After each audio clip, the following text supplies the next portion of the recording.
difficult. Is it because the adjustment is not complete? For example,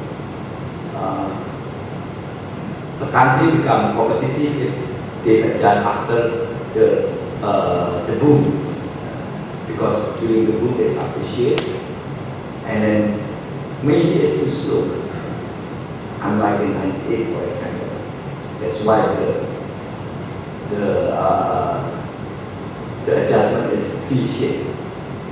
That's maybe, and the adjustment is to prices of asset, prices of exchange rate, and labor. Labor is not adjusted because rigidity in labor also. So that's one hypothesis. Another hypothesis is that, or not hypothesis, policy suggestion. The fiscal space is too low. Yeah? We don't have fiscal space. Not much. Monetary policy is also very difficult because our inflation is higher than other countries. So the focus is in inflation. So the only possible solution is to policy reform. So if that's not possible because of political year or whatever, so we will expect no good policy because we cannot do good policy. But that's what people explain why. Maybe Budy has different explanation. And in fact, thank you, Mas Haryo, and thank you everyone for coming to this presentation. This work, I worked on this, preparing this paper with Abdul Rahman, and Abdul Rahman actually know better than me about this, so I'm just presenting on his behalf. And the other thing is that, because this is part of a survey article for the bulletin, so the way that we do it, that we interview a lot of people, and a lot of people that we interview is actually are in this room. So many of these opinions I will say is actually based on those interviews. So if you see that there's a mistake, you can point out to the people that interview over here. Second is that, and third is that I'm not so much Haryo talking about this, whether the adjustment is too slow and so on. So I'm not really measuring whether the adjustment is too slow or not. But the target of this paper is that to make the government be more serious in reforming the Indonesian policy because the environment is not friendly. So the way that this paper written is just to describe, hopefully a bit more clearly, that the current environment is not friendly. So the only way you get out from this situation is by, think more carefully about the reform that you have to do, and whether the current reform is actually too slow or too fast. I'm not really evaluating those things. So this paper is one step before what Mas Haryo discussed. So Mas Haryo is always one step in front of me. So this is what happened. All right. So the title of this presentation is Indonesia Current Growth Stickiness the New Normal?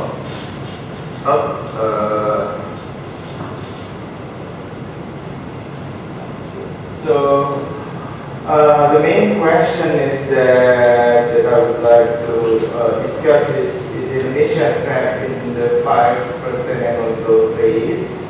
Why has Indonesia been growth relatively slower than before? What is the growth potential for Indonesia? I would like to suggest some growth potential. What are the global challenges? What are the domestic challenges? What are the fiscal space to be better than the current growth? So I would like to discuss first what I mean with stickiness. So this is the outline. So I would like to discuss what is stickiness. So it's not really a slow growth. And then I will talk about recent growth potential, global climate, domestic environment, fiscal policy, and then conclusion. So really, this is kind of a background paper. So that the main policy suggestion is that you need to be serious on doing this reform, not just doing it reform on paper, but really implemented, because you're not going to be that lucky anymore. So growth stickiness. So what I mean about growth stickiness, if you look at this data, this is the period, but it's not working.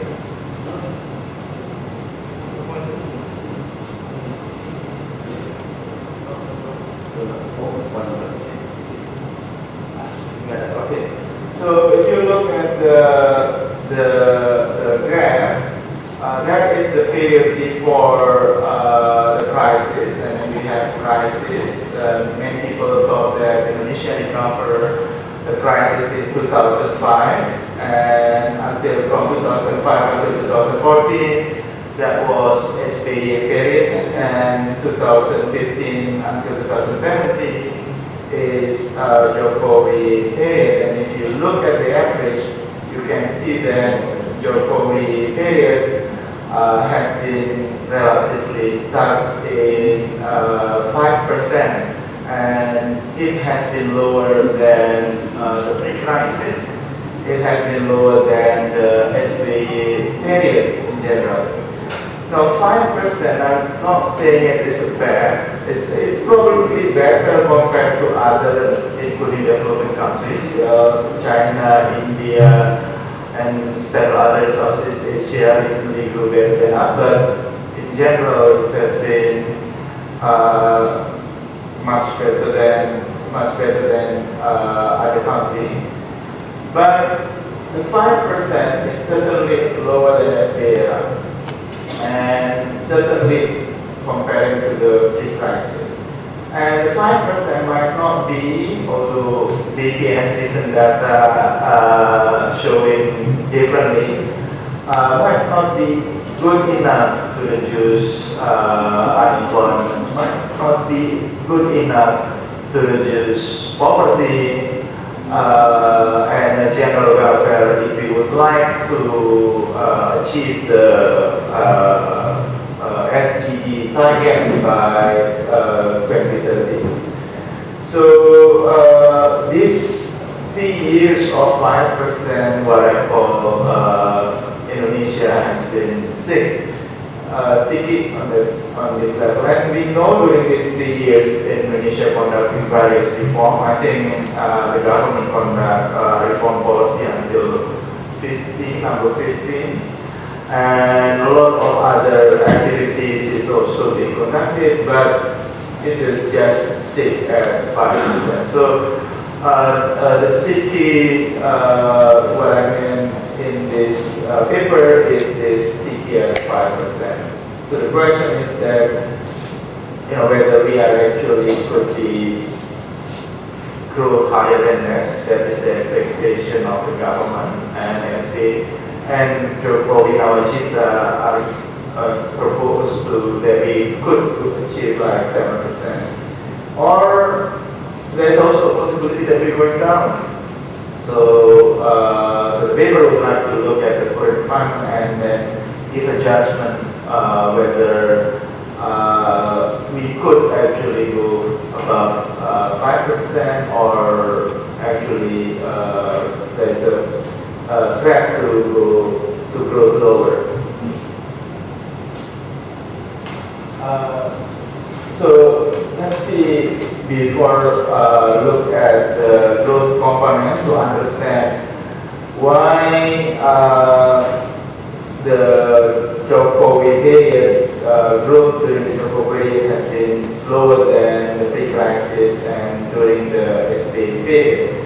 So these are the pre-crisis period. We look at the expenditure component of growth, and this is during the SBY. and this is during the Jokowi. And you can see that the private consumption is certainly lower than, much lower than the pre-crisis.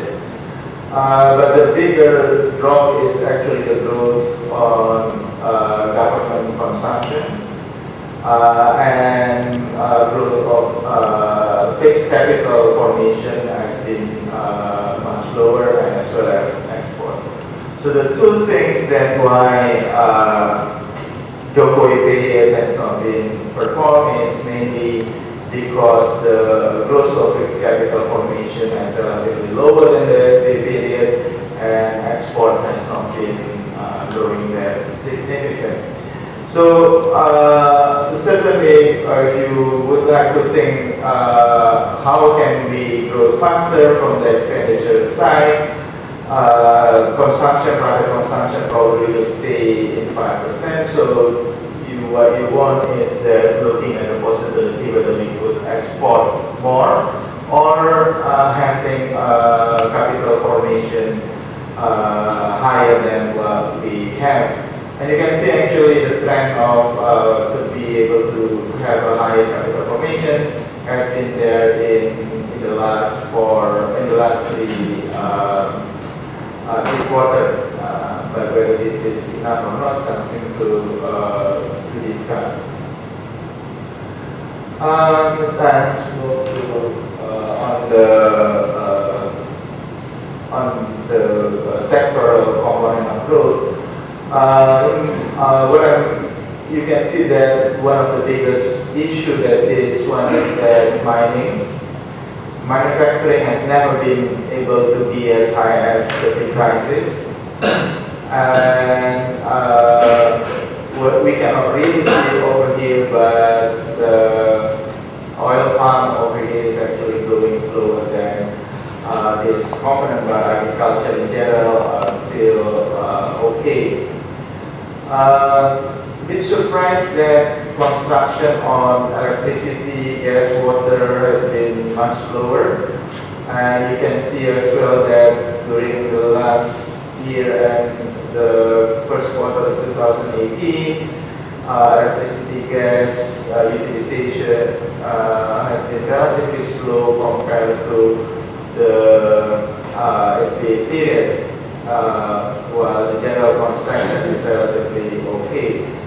So the three things that I would like to argue, the fact that from the sectoral point of view, the fact that Jokowi period has been slower because the current Indonesian economy was having a triple bust. One is from manufacturing sector, has not been able to grow as high as the big crisis. Mining sector, and as well as a small sector, which is oil palm, although it can be compensated by, at the moment, compensated by other sector in agriculture. So this is again similar, basically showing that most of the decline of the Indonesian economy are due to agriculture, mostly oil palm, mining, which is mostly coal and ore. And the other one is that our manufacturing sector has not been able to grow faster, so there has been an issue on productivity and living. Now, let me go to, so in the first section, we first define what is growth stickiness, and we try to explain why we are actually stick at 5%. The 5% is lower than SPE and during the big crisis. From the expenditure side, the cost has been, the growth of capital formation is not growing as fast as before.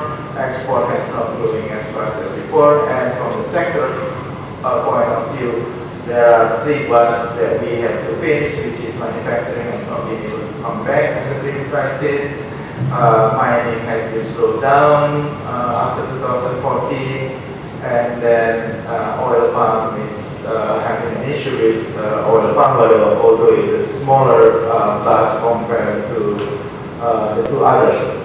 Now, in the next section, I would like to give a suggestion about what is the growth potential of Indonesia. So, however, the way that we come up with this suggestion is relatively like back of the envelope technique, which is not a precise technique, but relatively following a standard technique on looking at this aspect. Although this technique that we use has not been a common technique adopted by international agencies like the World Bank and so on. So here it is the way that we're going to look at the growth potential. So we are going to use a technique that called synthetic control method. So basically, what we are going to do is that we are going to compare Indonesia with a composition of several other countries in which in literature that used to be something quite common being compared by Indonesia. So we could say that these countries is relatively matched with Indonesia. So the formal technique to choose what country to compare is that we need to use a matching technique. But I'm not using matching technique, but I'm just using it by looking at the literature, what countries that usually compare with Indonesia. So these are the countries that we take based on relative openness policy adopted, manufacturing sector role, some of them facing commodity boom, and one of them are relatively articulated in nature. So we take Malaysia, Philippines, Vietnam, and Thailand in Southeast Asia. This has been the country that we usually compare Indonesia with. And then in South Asia, we take Bangladesh, India, Pakistan, and Sri Lanka. And if you look at the growth of Indonesia during 2005 to 2009, it is Indonesia growth is between these two regions. Yeah? In general, between two regions. So it's relatively in the middle of everybody else. And if you look at 2010 to 2014, Indonesia is slightly closer to the highest one, but still, between this composition of all these countries. So, although this country has experienced different kind of situations, some of them having oil problems, some of them having a mining bust as well, like India. But so far, Indonesia has been relatively performed equal to them. And in 2015, 2016, and 2017, you can see that Indonesia has actually performed lower. So if we believe that during Indonesia is actually comparable with them, and something happened in 2017, 2015, and 2017, and 2017, and that shock has not been able compensated by a reform. Or if those shocks have been able to compensated by reform, Indonesia should be still in between this performance of this region. So that is in principle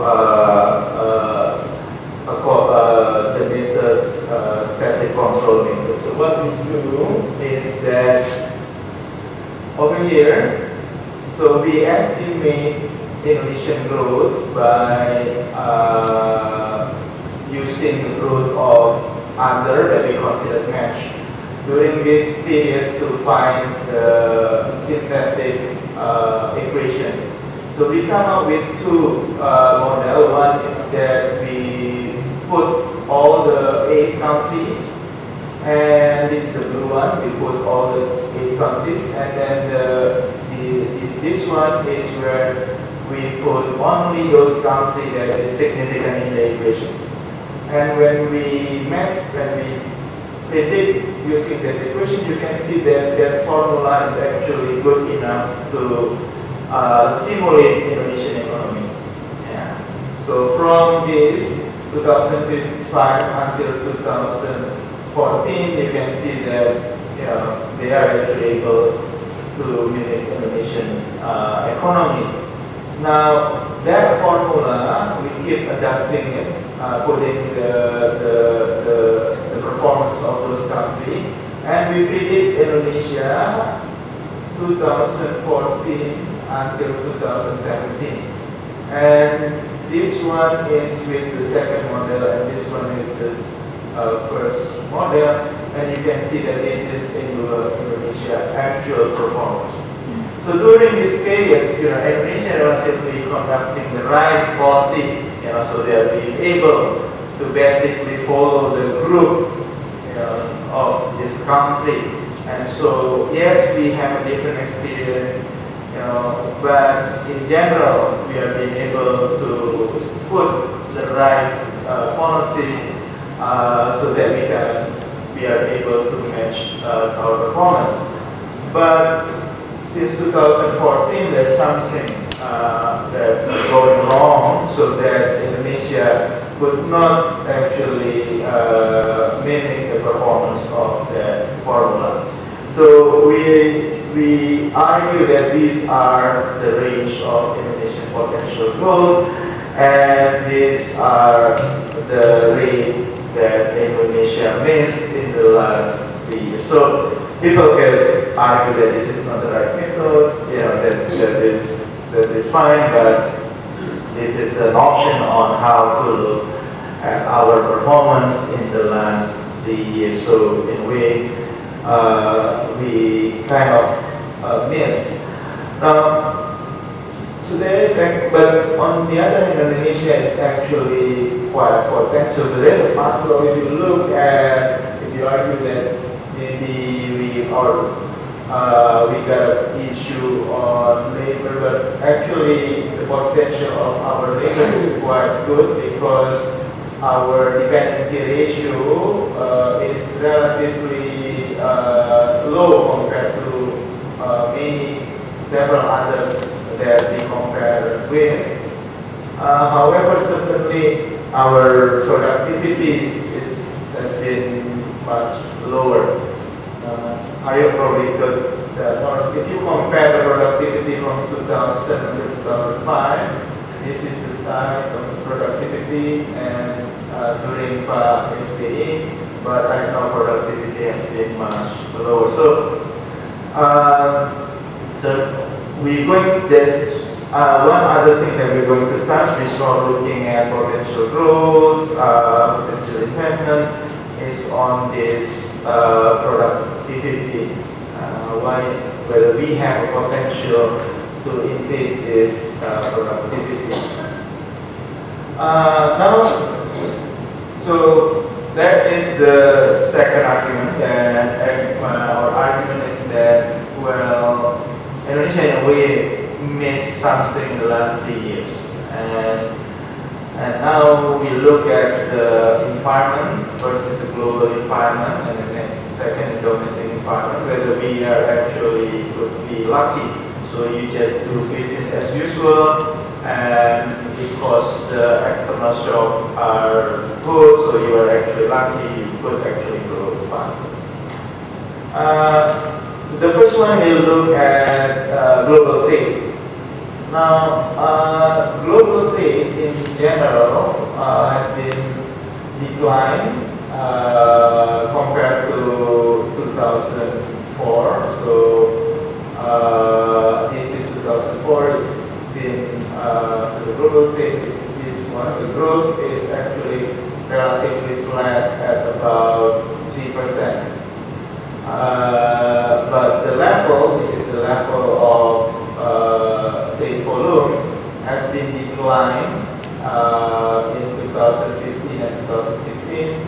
2017 is increasing, but if you look at the growth, yes, see, this is increasing, but because of the US-China issue, 2018 is actually going to the opposite direction. So, yes, we have hope that 2017 growth has been higher than 2016, but you might expect that in 2018 global trade growth will decline, and so that condition is not favored for Indonesia. But even if you look during this period, the increasing of total global growth, these are the growth of trade from developed country, advanced country, and these are the growth from developing country. Most of this increase is actually conducted by advanced country. So the increasing growth in 2017 is not because the increasing growth of developing country, in which Indonesia is part of it. So the situation in the global trade has been, during the increase, the last increase in 2016, 2017, developing countries do not actually cause that increase. But then in 2018, there has been a trend to be declined, so then, it's still a question which of this is actually declined more. But if we assume that everybody is declined, then what we're going to face in 2018 is not a favorable global demand on our product. Everybody has to fight for the decline of total growth. So that is the situation on global trade. It's not that favorable. And also, China has been, people are aiming that China consumption is relatively still quickly grow, so we could export to China. However, the structure, this picture is trying to say that the structure of China growth has been different. China now has a tendency since 2016 and 17 to import more of final product rather than the raw product, and so some of the countries such as Vietnam, and this one is Thailand, has been able to increasing their export to China, while Indonesia has not been that successful. Yeah, we do actually increase lately, but not as some of the other countries. Malaysia is also suffering like us because we mostly export to China raw material. So the main message that we trying to say is that, look, the global demand are possibly declining, and so you need to compete with other countries in terms of exporting.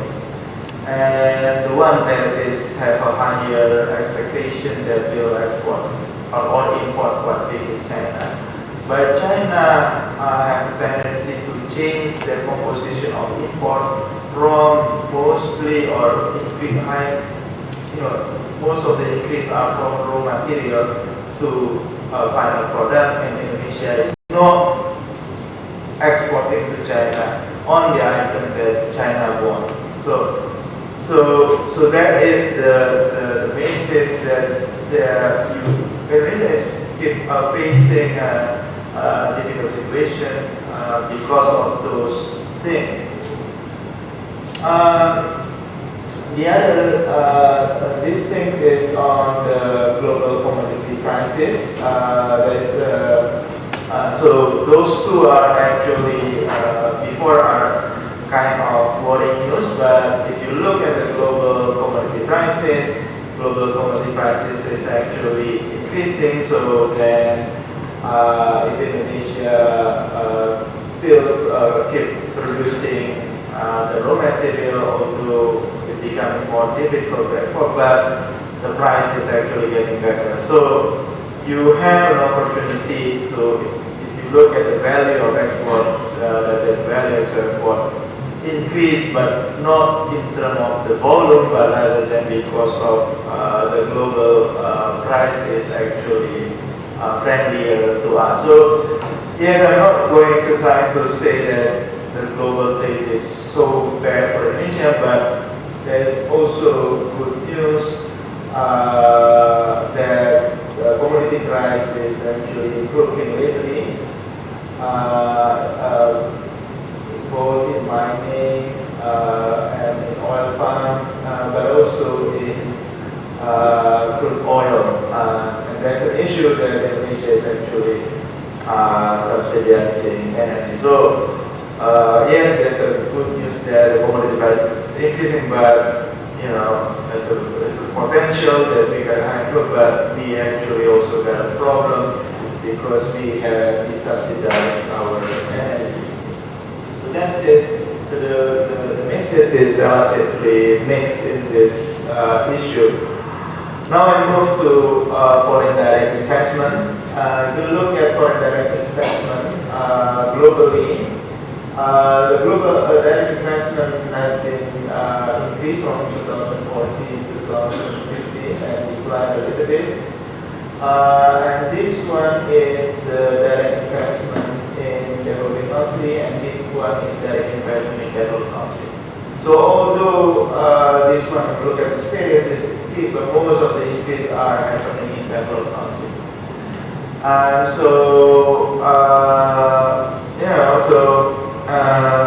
Yes, there is a good news that, you know, probably in 2017 and 2018 it will be around this level, but the issue is that the level of global direct investment has been mostly caused by investment in developed countries rather than in developing countries.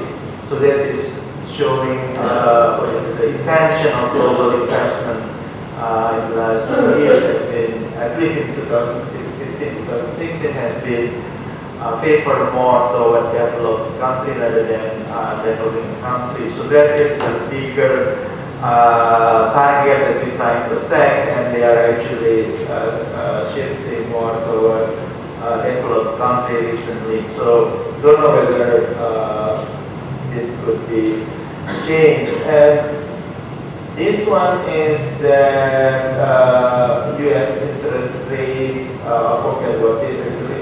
So U.S. Indonesia and U.S. bond yield spread out pricing. So this one recently spread out pricing.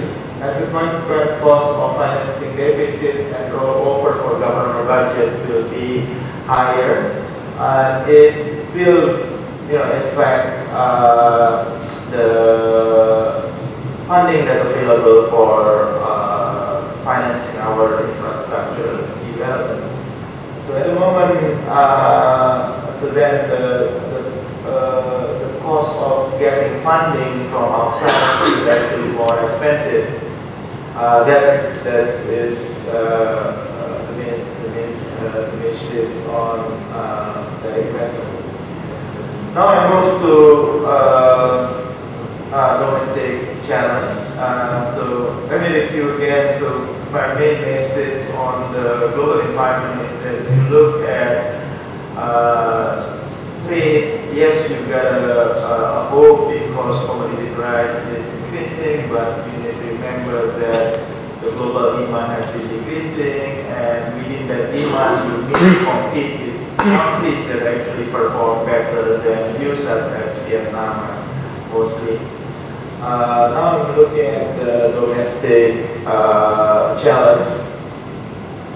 So in general, one of our challenges is managing the certainty that is affected by local and upcoming national election. As you know, that we just having local election elected the 175 local government, And we are going to have our presidential election in 2019. And so far we can observe that there is some level of bipolarization in the society due to political identity and just general fanatism in supporting candidates. So far, we would like to argue that the election induced a political uncertainty that at least will be happening until the end of the president's election.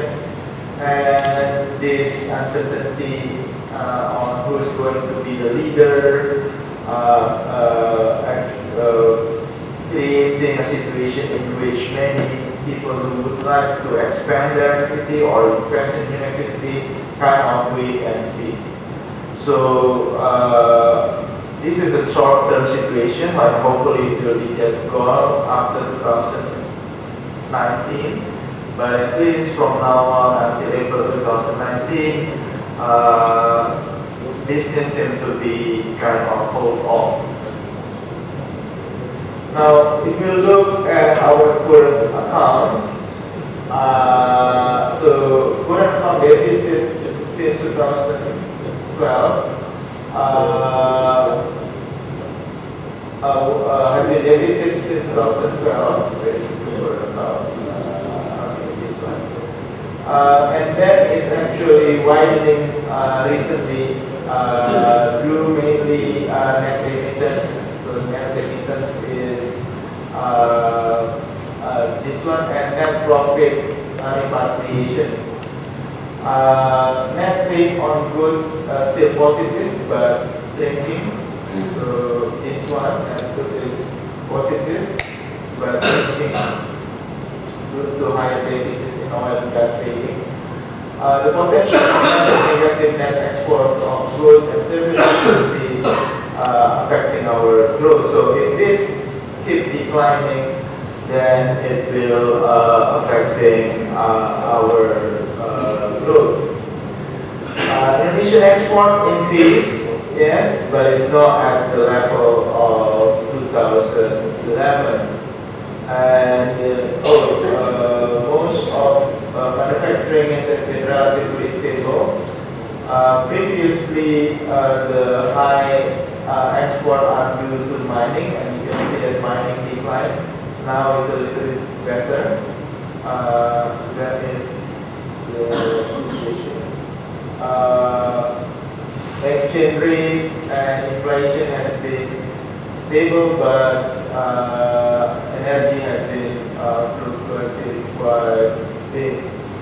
So rupiah appreciated in 2017. This is since mid-2017, mostly due to US. I think of the first rupiah has been depreciated. So there's rupiah. This is the exchange rate. So rupiah has been depreciated. And this is the one that Mas Haryo said that is probably not fast enough, or it should be depreciated much faster than this one. So in general, we are actually, rupiah keep being able to depreciate it. That is could be improve our competitiveness, and as long as inflation can be maintained. So energy is also has been declined, so that is good for manufacturing sector. So in terms of exchange rate, if this still continue increasing, we actually could have a hope that we could improve our competitiveness, but whether this level is enough or not is something that we need to discuss more. Investment has been relatively good, but not that impressive. The main reason that it's not that impressive is that we actually produce a lot of fiscal incentive since 2017, but the number in 2017 is not impressive, and foreign direct investment decline, and on the domestic is increasing, but this number might not be enough to push Indonesian grow faster. And if you look at the level of foreign direct investment compared to our competitors, I should probably, there is a debate whether you should look at per GDP or not, but this is just the total. You can see that Indonesia foreign direct investment, yes, at the level of Malaysia, higher than Philippines and Thailand, but our main competitor is Vietnam, is much higher. And if you look compared to India, our foreign direct investment is relatively lower. So again, in terms of foreign direct investment, we are, there's a trend that we actually keep increasing. But one thing that is not increasing that high despite of a lot of fiscal incentives that we have been producing. And if we would like to compete with Vietnam, we are still need to work harder. Growth on credit, basically growth on credit decline in the last few years. Decline particularly in manufacturing and mining sector because of the commodity prices and competitive of manufacturing have contributed to the decline, but also conservative behavior of lender. There has been information that we received that many lender has been relatively conservative in distributing credit, so then there has been an issue. But if you look at the component of credit, the construction is still high.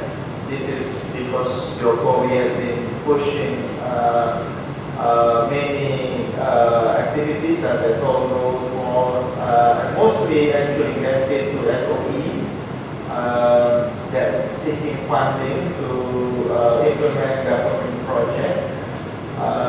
But on the other hand, because most of this increase has been taken by SOE, it's actually create a crowded situation of crowding out private sector from the activities of construction, and so it could be a threat for future growth because private sector has not been active in participating for this increase of credit in construction. There's another situation in which we need to be worried. Yes, it is. Indonesian competitiveness is actually increasing. This potentially could increase our investment. But as we said, that the investment has been relatively not that impressive. It's growing, but not that high as we want. And it could be because if you look at other competitors like Thailand, again Vietnam, Philippines, and Malaysia, in the last year everybody is actually becoming the business, the easiness of doing business index has been improving as well. So the competition between on this aspect is happening as well. So one thing that we need to realize is that in terms of getting more share in export, share in FDI, we need to compete, and we are actually performing better because our easy operating index is better, but everybody else is like that. So that is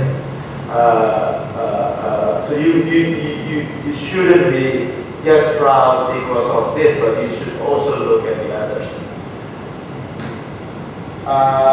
So the other issue on competitiveness is that research and development of Indonesia in terms of percentage of GDP, has been relatively very low.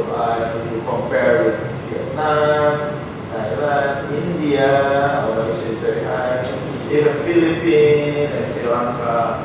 our R&D is still very low. So,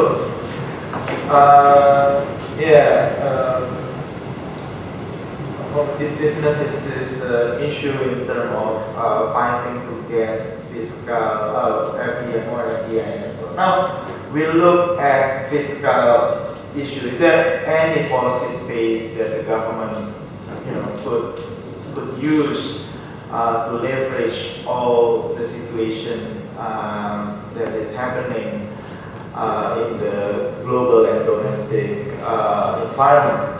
So first of all, let's look at revenue side. So these are the total revenue, increase of total revenue in percentage. This is nominal every year, and you see that 2015 we got an issue in our revenue decline, and then improves right now.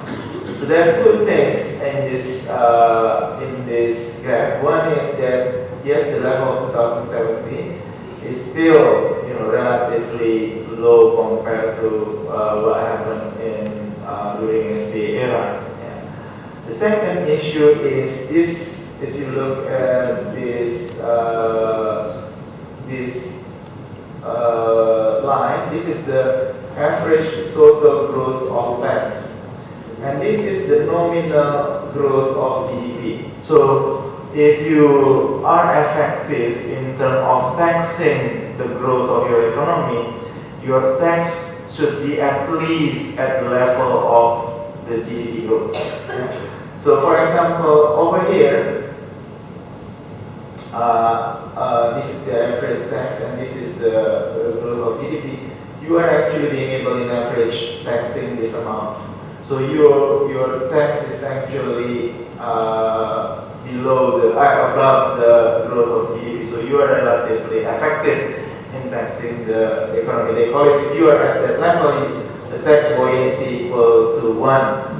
But in the last 3 years, actually, the average tax has been this one.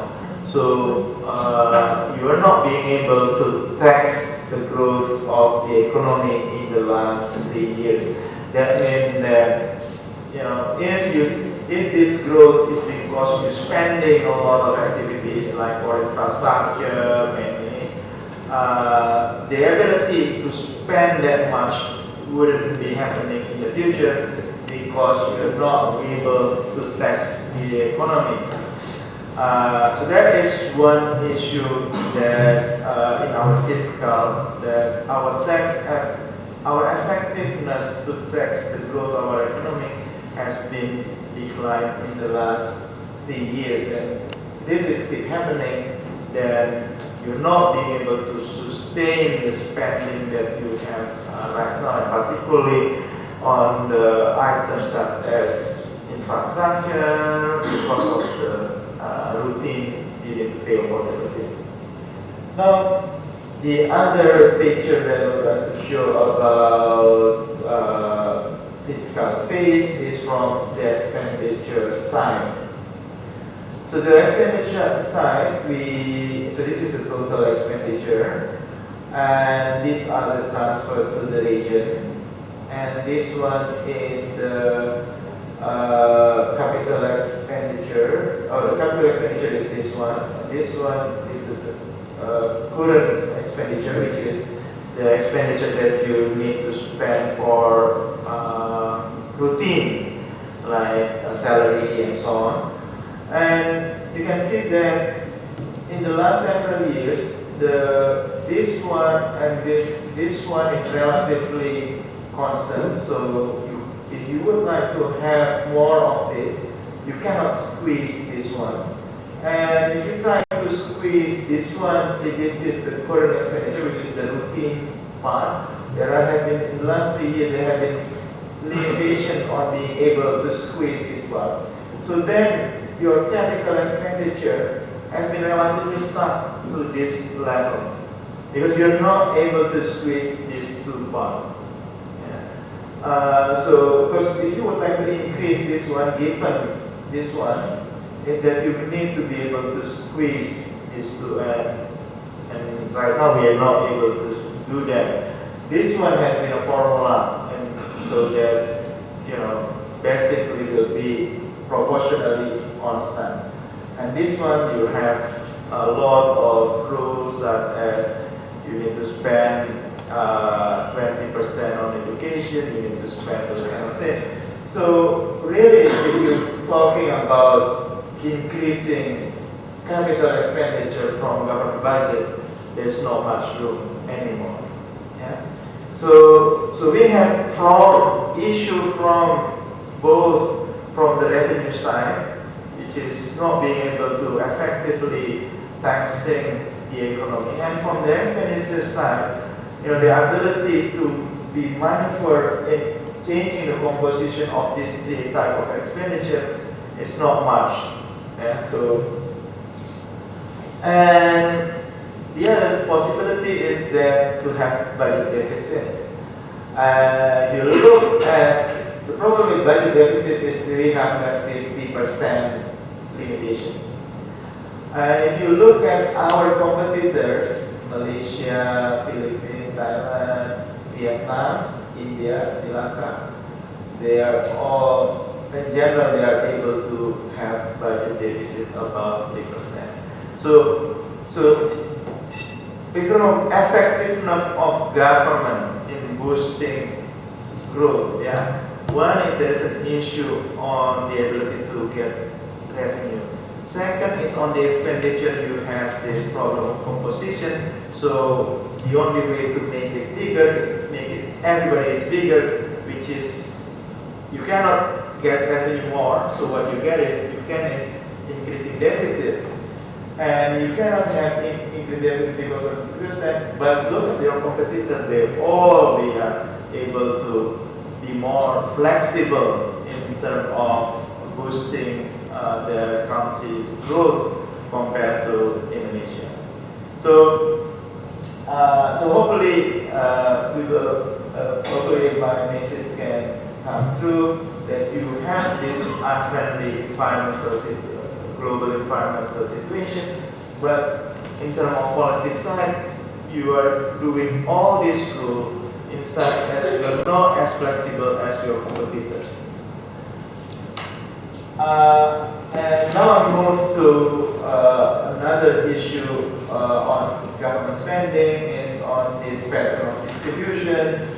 This trend has been a while and has been able to be resolved, that mostly our capital spending has been in December, in the last quarter, and so there has been also a limitation on effectiveness of utilizing this spending. So this is relatively an old story. A lot of survey have been mentioning this, but what is surprising me is that 2017 this is becoming an issue again. So you have been working quite effectively 2015, 2016, but then 2017 it has been an issue again. So yeah, so there's and this one is this is in average the transfer to the region, and this one is how much regional government hold a deposit in any month throughout the year, and you can see that actually they hold deposit higher than the amount of transfer. So you have this problem of, we have this problem of disbursement has been relatively squeezed toward the end of the year, and then within this year, local government also holding it in their bank instead of being able to directly spending it. So the effectiveness of government policy, fiscal policy in boosting growth, not only you have limitation on this total revenue, being able to change the composition of your spending, but when you spend it, you also having this problem that you're not being able to spend it smooth throughout the year, And even with this already, you cannot name local government also holding back some of the spending that they should be able to spend that actually. So most of the budget actually go down at the end of the year as well. So that is the main story. I've been talking for it quite long. So then Indonesia has been stick relatively in the last year at the level of 5% growth. It is actually probably not too bad because other countries actually struggle to even get 3%. But it might not be sufficient if we would like to having a better welfare for the people. Yes, certainly there is a prospect to have higher growth. Since other developing countries have achieved it, and Indonesia might be able to achieve that as well, meaning that be able to do such as what India do, such as what Vietnam do. So there is a possibility to have a higher growth. The possibility is not it's not like empty, and also because of the commodity price increase, our easiness to doing business is actually improved. But we certainly see unfriendly global economic climate. Volume of trade tend to decline, and we need to compete with others within that declining level of global trade. U.S. tight monetary policy is also, together with their trade war, is also affecting the global trade and also affecting Indonesia. Meanwhile, domestically, we do have a fragile political environment, at least until April 2019.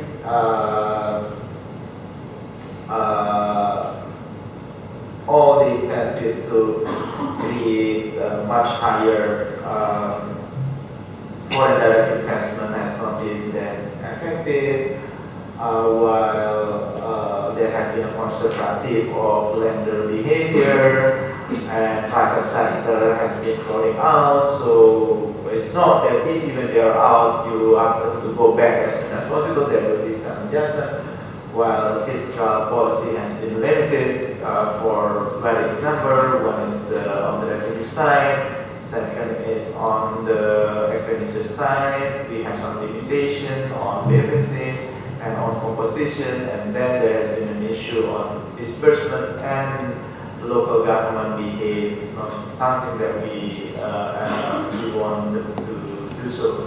So, bottom line, what I would like to say is that yes, we are quite lucky. Yes, we're going to stay at 5%, and we might want to be kind of happy.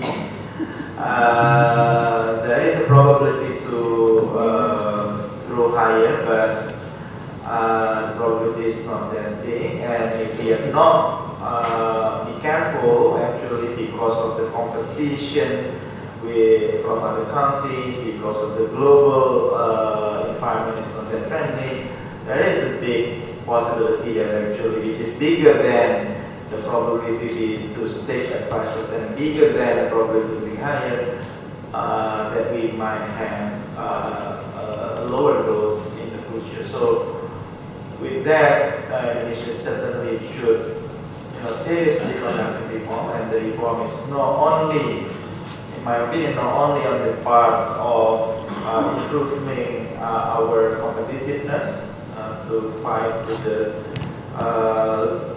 lower total amount of available capital and available trade, but also start to think again whether we are actually could having a higher deficit than our law expectation. So this is probably the time to argue whether we would just be happy to have this slow growth, but what is it? There is a term, isn't it? Stable but slow, or we are actually willing to take a risk. Nothing to think about. All right, so here's from me, and all input are welcome. I'm still in the process of revising it, so I'm happy to include your comment.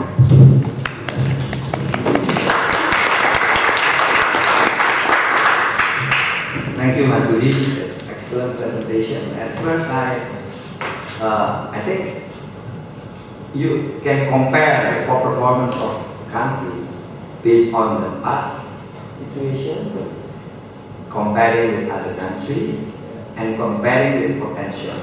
Of course, the most difficult one is comparing with potential.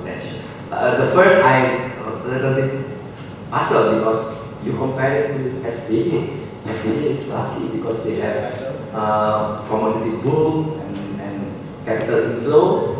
But then Budy gave comparison with other countries. Then I start, oh yeah, and then potential. But the potential here is still basically compared with other countries. Yes. Not the potential. I don't know. This is just one thing. Yeah, it is basically the same. Not. So how you have? Maybe we can discuss what's the best way to estimate the potential, and then also from the audience we can discuss also like monetary policy or what kind of reform that is the priority and how to finance infrastructure better than SOE because of crowding out private sectors. That kind of can be discussed. With that, I would like to invite everybody. Maybe 3 verse or 5 or 3. Yeah. Puspa. Yeah. Okay. Please introduce yourself. My name is Puspa. I'm currently a visiting fellow at CSIS. I normally teach at California State University in Sonoma. Thank you, Mas Budy, for the excellent presentation. A couple of, since it's you mentioned it's a working paper, probably a couple of questions just to sharpen some areas that I would like a little bit more clarification. So I was interested with your synthetic control methods, and then you did a comparison of what could have been Indonesia's growth path between 2014 and 17. To give a broad, like a more colorful insight on that, would you also have happened to do the same exercise for other similar countries that you put in your synthetic control basket? Because the gap there seems to be pretty wide, if I remember from the figure. It was a pretty wide gap between what Indonesia's could have been and what it actually was, but was it also as wide for the other countries? If I may, so the second question, you mentioned a lot about, so one of the insights of this method that you used could have been, well, if we had compared the growth with other similar countries, then the divergence in what could have been and what actually was probably attributed to domestic policies. And I think you did touch on that a little bit. What I would probably also like to learn, since I don't really come to Indonesia that often, it's hard to catch up with all these different reforms and changes in the regulations, was our policies that radically different after 2014, 2017? If we're going with attributing that difference in the potential due to changes in policies. Thank you.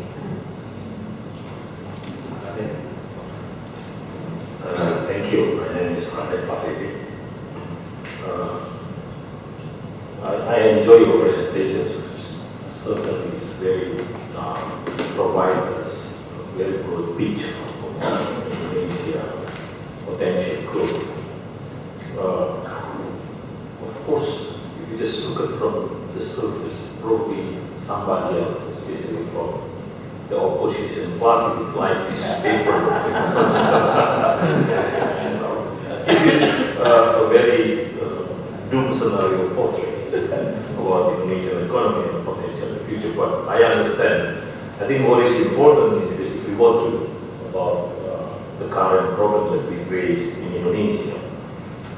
I agree with comment from Haryo about, I think it is true. We are over dependent on commodities during the SBY term, and at the same time, I think we have to be very careful.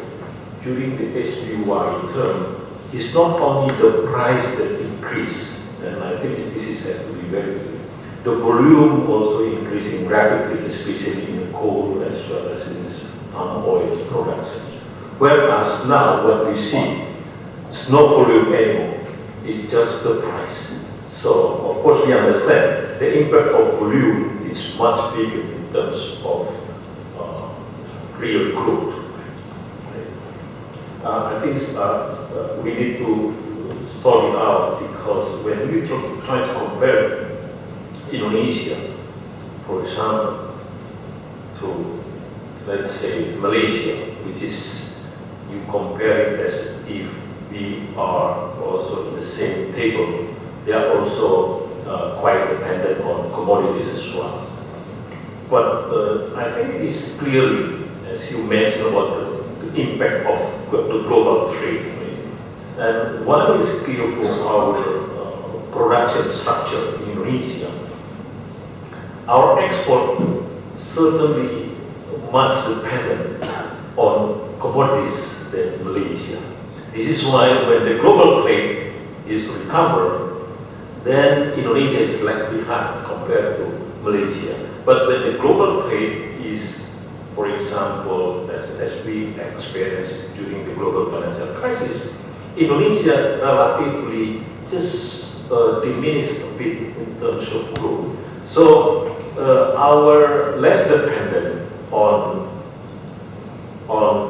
the global trade, somehow it helped us during the sharp decline of the global trade, but at the same time it cost us when the global trade volume increased. And number three, I think is my observations. This is related. If you, I don't know. I don't think you touch a bit about the problem of the ICOR. If you just look at it in terms of incremental capital to output ratio, now our ICOR certainly increased quite significantly. Whether they increase because of the investment in construction quite significantly, but it's not only the level of gross fixed capital formations, the ratio of gross fixed capital formation to GDP over the last 2 to 3 years is almost 32%. And yet our growth is just around 5%.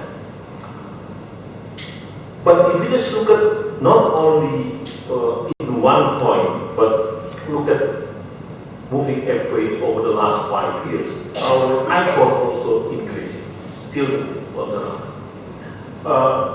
This is, if you compare to the previous crisis in '98, I don't want to just compare to the SBY. I would say during before democracy, this is just go directly to the idea of democracy and decentralizations, which is during the Suharto era. Then our ICOR is basically 4%. This is why we can grow at the times by 8%, whereas at the same time we have ICOR, gross fixed capital formation to GDP is 32%. We grew by 8%, sometimes 8.5%, right? But if you just look at the numbers that you mentioned about, look at the numbers there, I think the average will be 7 point something, right? And yet, there is no difference in terms of investment to GDP ratio now and the past. And yet, our growth is less. So, of course, there are many explanations why our ICOR now is higher, and yet our growth is less, although our investment to GDP is the same. There are many factors why our ICOR is higher now compared to the past. But I think one of the problems that I face, which is I'm involving somehow helping the government, I think when we build this infrastructure, when we have this capital expenditure higher now than in the past in terms of the whole capital expenditure, both private and the government, and we see some problem, which is some of them is delay in completion. So completion of the infrastructure, so many projects that delay in Indonesia. And second, I think is related to the lack of complementarity investment. So we have this one, for example, this is infrastructure, but the impact to others is relatively slow because complementarity of investment is lacking. And of course, I think somehow, and somehow this is related to the, in my view, related to the problem of implementation problem that we face now, which is much more difficult to have an effective government policy in the era of democracy and decentralizations. So I just try to say whether effective government policy is less during democracy and decentralization compared to the before. The populism, state capitalism is much dominant now than in the past. Thank you. Sorry, it's too long. Please introduce yourself. Thank you. My name is Haryo. Budy, as always, thank you very much for insightful presentation. I learned a lot and agree with Raden. This is very broad picture and covering big issues.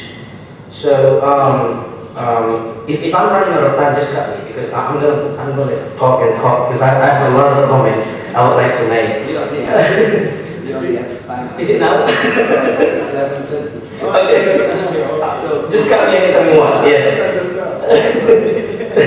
So first thing I want to say is about I think the biggest issue to me is our problem with our manufacturing sector. And this is not a very recent issue only. It is, to me, it is actually starting from after the crisis, after 1998. If we look at the trend of the share of manufacturing sector in our GDP, it's been declining since 1999, since the crisis practically. So we used to have close to 27% of our GDP from manufacturing sector. Now we are barely making it 22%. So it's been a long-term issue instead of recent issue. And I think what has happened is, I think we have discussed a lot about this in many forums. To me, the problem is actually we failed to reform our manufacturing sector since 1998. Especially we're not following the global trend, where the global trend is actually more into high value added global value chain products. And we are still stuck with our traditional type of product that we used to produce back during Suharto era. And so that's the biggest problem to me first. Second, I want to ask before I move on to the next point is, when you talk about that synthetic model, I would like to know what are the components of your synthetic model, and at the end you drop some countries, and what countries are left? I would like to know exactly which country are you comparing Indonesia with at the end. Because my next point is about trade to GDP. If you compare Indonesia to Malaysia, Indonesia to Thailand, I don't think that's a fair comparison because their industry, their manufacturing sector have been leading their country to be an extremely open economy relatively to Indonesia. For example, so again, this is trending from 1999 until today. The peak for us for our trade openness, so trade relative to GDP, was actually around 2012, 2013, when we reached around 50%. At the moment, we are actually struggling around 33%. Just recently, it goes up a little bit to 40%, but the trend has been sharply downturn. Now, if you compare to Malaysia, Malaysia is 129% trade openness. Thailand is about 90% trade openness. So I don't think we can fairly compare the performance of Indonesian economy versus Malaysia and Thailand in that regard, because we are relatively very close economy compared to those two countries. Now, next point is about capital spending pattern. You actually showed the picture, and then to me, I think I found the answer. The problem was in the pattern of capital expenditure by the regional government. Because if you look at just specifically in the last 3 years, when the budget has increased for infrastructure projects in the budget, around 300 trillion rupiah, and then increased to 400 trillion rupiah in 2018, close to half of them actually transferred to regional government. So when we see the pattern of use of the money by the regional government, is it fair to say that the failure has been in executing these projects in the regional government level? Is that done? I'm done? Okay. Thank you.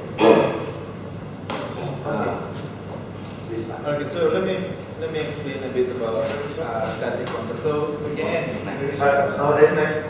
Okay.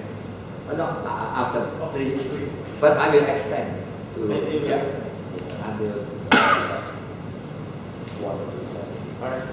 So let me try to be quick. So number 1 is on this synthetic control. So the idea of synthetic control is a method that has been developed when you are unique, and then unique in terms of the shock is only happen to you and not happen to others. And so you have a problem to see what is the effect of the shock. The usual situation is that the shock happens to a lot of places, and the control is one that, and also the shock is not happening in a lot of places, so you compare in group, which is then you could do it. And because this shock is only happening in one place, and there is no other place that actually unique to that place, the same as this, then you have difficulties. But there's an argument that although you are unique, but you can be decomposed into other situations, other places. There are other places is not as likely as you, but if you put the right weight for the other places, it will always be able to mimic yourself. So there is there's a theorem like that. So the synthetic control is basically argue that yes, Indonesia is unique, so all this trade composition is not going to be the same as Malaysia, it's not going to be exactly the same as Thailand. Yes, the shop, many of the items is not exactly the same as each of one of these countries that we compare, but the weighted average, so there is you can say weighted average of those countries could always produce Indonesia. So that is the premise of synthetic control. Yeah? So and looking at the synthetic control, certainly there is no single of this country exactly the same as Indonesia. But whether you could come with a weighting system in which the formula of the weight is actually could mimic Indonesia, and this is this is not precisely a synthetic, but basically I developed a formula that consists the performance of other country that relatively be able to mimic Indonesia for the next 10 years, not the previous 10 years. Yeah? This is the simulated, and you can see it. And then in 2014, the shock is happening, which is basically Indonesia having this vast, and particularly on mining and so on. And so some other countries either having that vast but being able to compensate with some other policy, for example, India. And some other country having a bust in oil palm, but probably having able to compensate with other policies and explanation. And some countries do not have those experience. So the weighted average of those countries should actually represent the potential of Indonesia if Indonesia has been able to behave that always make Indonesia among these countries. And it turned out that when we look at this, something that Indonesia do not do, so then Indonesia could not be among this group of countries in terms of performance. So that's basically it. And the way that I look at the potential, I'm not comparing to with the FBA era and so on, because again, the FBA era is so lucky. But when I do this graph, basically just to define what is it sticky, and you look at the other are relatively pretty and higher, but during the last 3 years we are relatively stick at the 5%. So that is the minimum. Now, so now I move to the situation on this I-core issue. So rather than argue that, well, the issue with the I-core is that there are so many completion of projects. So although what is recorded is the ratio is the same as the previous period, but because of the completion, so then this could not, the project could not really be able to push for the growth. Or second is that there has been a lack of complementary projects, so then the project will, so the synergy of those projects would not actually boost. So those arguments, I haven't looked carefully. I will put a note on that. I will mention it. However, the second one is a bit. I'm not that sure, because if investment in Indonesia are not controlled, it's relatively free, then market will definitely choose which one to invest and so on. And so the complementary effect could happen if all the investment in Indonesia is driven by or been controlled by a certain group or a certain power. And it could be most of the investment that has been in Indonesia has been controlled by the government just pushing it into a certain direction. And so that is an issue. And so, but again, that indicates that the government need to conduct a reform in terms of those allowing more investment. So, manufacturing sector is certainly having a risk. Now, I'm going to jump to maybe your final comment that the problem of government spending is regional government. Yes, that probably have. I'm probably not 100% agree with that, because several of the government projects, government expenditure is also several government expenditure is also an issue. So, for example, two things. One is that you can see in our in the diagram is actually central government also late in terms of disbursement funding. So that is certainly some contribution. But also some of the project, for example, you look at, this is just anecdotal, I don't have really the project on building up ports in various places for this marine toll road, or airport in various places, which is government, some of them are government budget. that growth. So if you look at some of the port that built in the regional area, which is the central government project, or some of the airport that is actually part of the budget come from the Minister of Transportation. There's also, so yeah, some actually regional government was not being able to spend it, but yeah, I thought that the government also wanted. So right now there's somebody is actually working on this. So this is only the total, but this could be the high, this one could be caused by certain area only. Yeah. So so that what if all these things is happening in a certain time, for example, Eastern Indonesia, so then regional government in Java and West Bali is affected. So and then it should not affect the economy. So these things need to decompose again, which region actually creating this issue. And at the moment I don't have the data, so then we can actually know that if this is happening in all regions, then you can say that yes, this is the cause of local government. But at the moment, we don't know yet.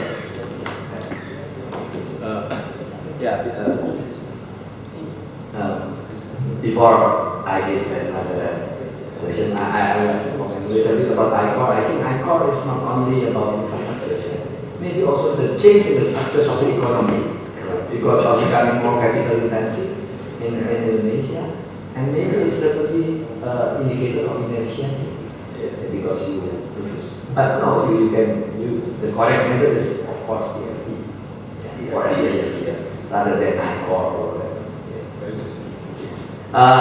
Next, I think I have apa? Sudah.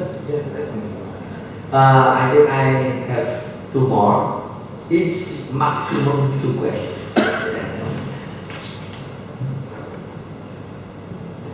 Yeah, please. Sonny Pembangunan from Resource Institute, Indonesia. Thank you, Budy, for sharing insightful presentations. In different parts of your presentation, you mentioned mining and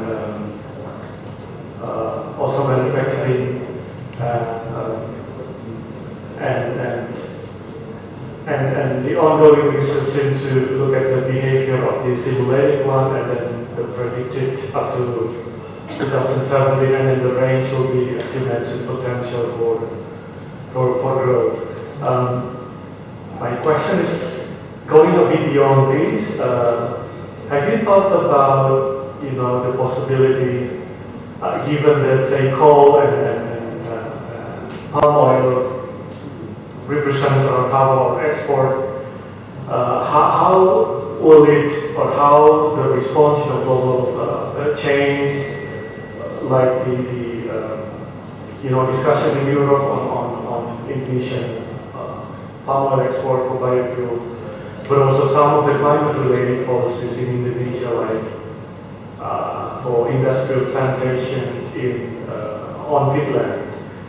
Have you thought about the linkage, the response to global change beyond global environment as such, but also really the climate-related, which is also having some international relevance. But again, it's beyond explaining stickiness. Thank you. Maybe one more. Please. One question. Yes. My name is Matias Indrayana. I'm from Dewan Ekonomi Rakyat. Pak Budy, saya bahasa Indonesia ya Pak Budy. Saya lihat tadi makroekonominya yang mungkin sudah dibicarakan, diambil dari synthetic control ya. Itu kan saya mau tahu mungkin dari secara lebih ke mikronya ya. Mungkin yang tadi dibilang 5% GDP itu masih stable, tapi slow.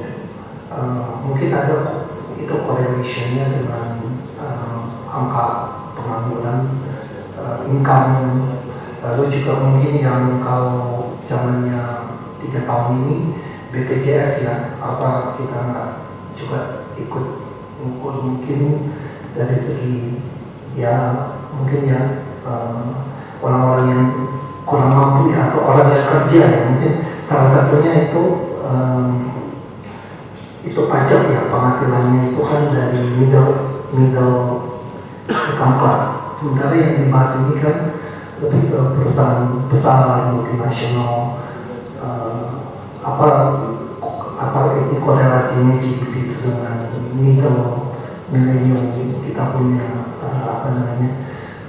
generasi yang sekarang ini, karena mereka yang sebenarnya membawa pajak cukup besar ya, bukannya the elit saja gitu. Apa korelasinya GDP itu dengan income profesional ya.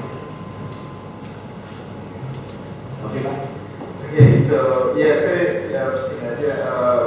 mengenai anti oil palm di Europe saya mention bahwa itu juga part of the difficulties, but on the other hand, yeah, oil palm is big, but also performance as a whole is not as that big as it could be, for example, the fact of mining or manufacturing. So that the whole manufacturing. So that's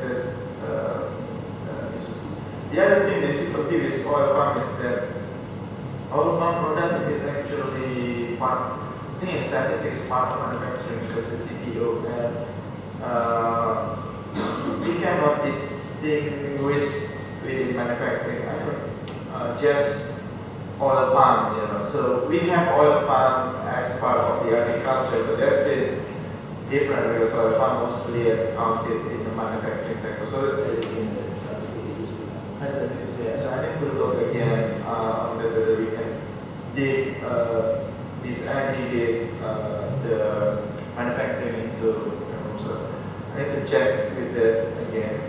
Maybe Rahman has checked that how significant it is. But certainly we mentioned that the global environment is not friendly toward oil product, although lately there has been a negotiation to softening the opinion of European Union on whether or not they would like to accept oil palm. So I will look at that. The second issue is that whether our growth is affected by the change composition of the population. Yeah, it could be, but so that could be change could be come from the consumption behavior.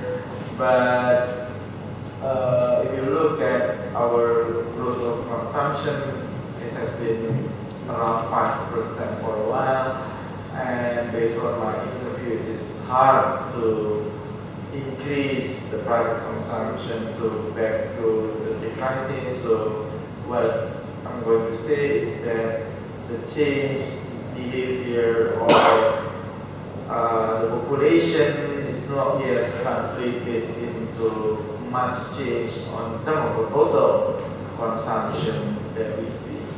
Maybe within the consumption there's a lot of change, but what we care on for the general growth is the total. So, yeah. Thank you very much. I think we are already more than time to this required. I think the comment is excellent, the question, and maybe many questions about the synthetic prediction. I think you maybe have to discuss elaborate more alternative, comparing with other method. I wonder why you use like the traditional like Okuno or natural rate of output. I have the data, but I just thought that I have a problem with those methods. Okay, but I think the seminar is good and very stimulating discussion. Thank you, Pak Budy, and let's give appreciation. Maaf ngomongnya terlalu lama because I thought it is until to have so much question. Okay, sorry.